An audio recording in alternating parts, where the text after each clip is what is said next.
Xibalba unearthed. Evangeline Hart, a distinguished archaeologist, held logic and reason in high esteem.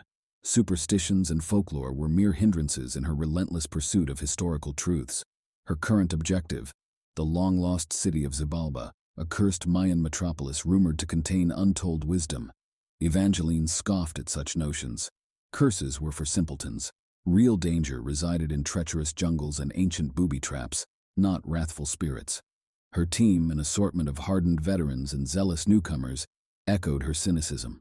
They plunged into the heart of the Guatemalan rainforest, their machetes slicing a path through the lush labyrinth.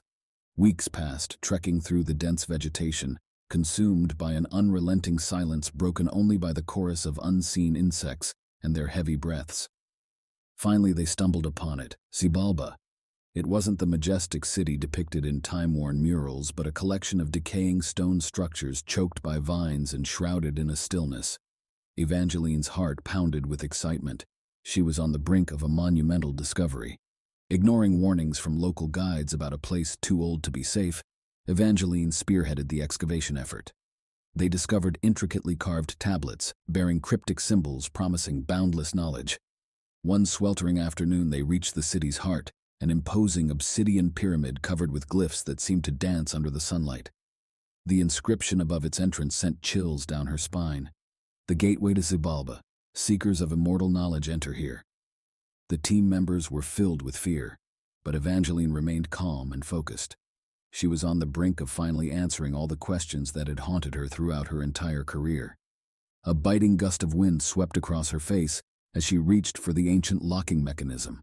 The rusted gears groaned in protest as she turned the key, unlocking the massive stone door.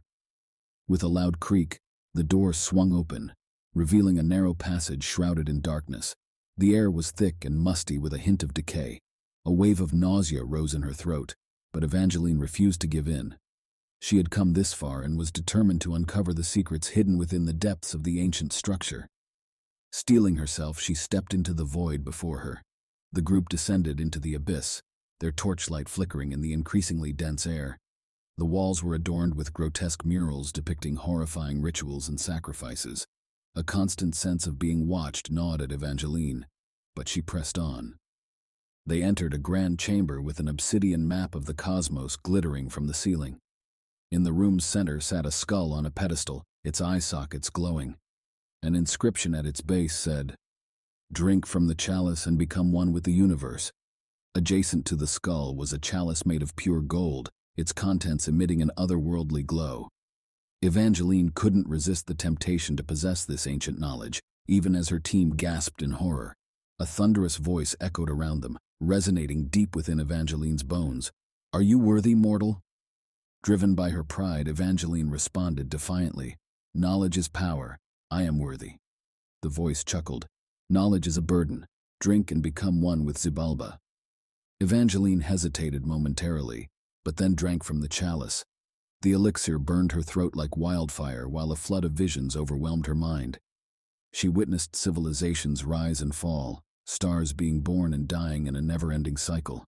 The pain subsided, leaving behind a profound emptiness as she gazed upon her hands now comprised of shimmering obsidian.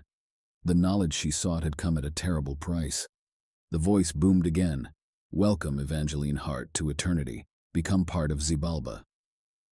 Evangeline's shrieks faded into a chilling whisper, reverberating through the vast chamber. Her body, now a sleek silhouette of obsidian, fused with the walls, becoming an indistinguishable part of the accursed city. Her eyes mirrored the eerie glow of the skull, their once vibrant hue replaced by a hollow void. In her quest for knowledge, Evangeline had not ascended to godhood but descended into captivity. Her team was gripped by terror. Sydney, a fledgling archaeologist with an insatiable curiosity, seized the chalice as if it held her salvation from Evangeline's fate. The voice thundered in fury, "Do you dare rob me of what is rightfully mine?" Tears fell from Sydney's dirt-streaked face as she raised the chalice defiantly. "We will not surrender her to you. No amount of knowledge is worth this." The voice responded with a derisive laugh, "You are too late. You all shall become part of Xibalba." As an invisible force swept through the chamber, it shuddered violently. Sydney noticed the intricate cosmic map adorning the ceiling and its cryptic inscription, In cosmos lies the truth. Seek equilibrium. Despite the quaking ground and chilling laughter resonating around her, Sydney focused on recognizing constellations from long-discarded astronomy lessons. She directed the chalice towards a depicted vortex of darkness on the celestial map. "This isn't enlightenment," Sydney cried out in defiance. "It's entrapment." She emptied what remained in the chalice into the depicted vortex. A blinding radiance exploded throughout the chamber, followed by an agonized wail from unseen depths. When her vision returned, Sydney found herself alone amidst the wreckage of the once expansive chamber. The walls of obsidian were deteriorating into ordinary stone, and with them, the petrified form of Evangeline crumbled. Shards of the chalice lay scattered at her feet. Above her, a patch of clear blue sky offered a glimmer of hope. Tears coursed down Sydney's cheeks as she contemplated the cost of their escape. Evangeline's fate stood as a grim testament to unchecked ambition carved into the annals of history. As the remainder of the team emerged from the debris, their faces reflected an equal measure of awe and dread. The memory of Xibalba's terrifying curse would be forever etched in Sydney's mind. They would never forget what they had witnessed. Back in civilization, Sydney withdrew from society, and she rejected the accolades that came with discovering Xibalba, haunted by the horrors she'd experienced there. She dedicated herself to guarding the knowledge Evangeline sought, but also felt compelled to add a crucial caveat. Knowledge was indeed power, but it also carried the weight of responsibility. It should not be pursued at the expense of human compassion and empathy, or it risked becoming an ornate prison and grotesque monument to pride's eternal price. Despite Sydney's warning, universities raced to decipher the tablets and museums vied for the artifacts. Expeditions planned return trips to the lost city. Sydney watched helplessly, knowing that within Xibalba's decaying heart waited two vacant obsidian eyes glowing with an unnatural light. The curse of Xibalba, born from conceit, remains ever present, waiting for its next victim, a haunting reminder of the fine line between knowledge and destruction. Divine delusion. Incense swirled around me, spectral tendrils weaving an ethereal tapestry as I stood before the makeshift altar. Power pulsed within me, a raw force that tingled on my skin and sent tremors down my spine. The villagers chanted in unison, their voices echoing my name with a blend of awe and dread. My deeds were etched into their souls, storms quelled, diseases cured, and life breathed back into seemingly lost infants. To them I was all-powerful, their beacon in the engulfing gloom. Yet as their praises echoed under the starlit sky, doubt sprouted within me.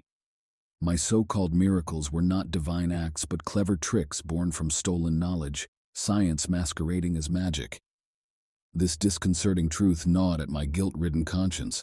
Their prayers grew more fervent, adoration teetering on the edge of obsession. Under the harsh lunar glow one night, I saw my reflection, not a benevolent deity but a fraud wrapped in ill-gained power. My miracles extracted a steep price, sapping life from villagers to fuel my escalating vanity. Each command felt less like divine directives and more like desperate efforts to maintain the illusion. Fear slithered around me as I noticed changes in the villagers' demeanors. Their faces became gaunt, their vitality fading with each passing day. Reverential whispers morphed into fearful murmurs. They were beginning to realize that their deity was sapping their energy. Panic seized me, but admitting my deceit would incite chaos and expose me to their wrath for such heartless deception. So I clung tighter to my facade, striving to reverse the damage wrought and liberate myself from a monstrous persona, spun from lies. Days blurred into weeks while villagers continued to deteriorate, and pleas evolved into accusations. Amidst the hushed whispers that filled the village square one day, a young girl stood defiantly. "You are not a god," she declared, piercing a silence as potent as pre-dawn mist. "You are a thief, siphoning our lives to power your illusions." With a single phrase, she sparked a rebellion. The once docile villagers surged forward, their anger fueled by desperation. My stolen power began to wane as the villagers' chants morphed into enraged cries. Trapped in my self-spun golden prison, I was left alone to face the repercussions of my hubris. They didn't kill me. Instead, they stripped me of my possessions, banished me, and forced me to live among them as an ordinary man, laden with the guilt of my transgressions. Years passed and I found myself roaming barren, lifeless lands, a haunting reminder of the consequences of unchecked power and the alluring trap of deceptive pride. As I gazed upon the ruins, memories of my past choices flooded my mind, leaving me torn between regret and defiance. The villagers painstakingly rebuilt their lives. Every brick placed and every beam raised a bitter symbol of the devastation I had wrought upon them. I'd stolen their peace, their sense of safety, their hope for a better tomorrow. And in those silent moments under a merciless sun, I heard whispers, not praises, only stark truths. I was never a deity, just a beast controlled by my actions and doomed to carry the burden of them for eternity. Don't forget to like, comment, share, and subscribe to the channel. See you next time. Thank you for watching.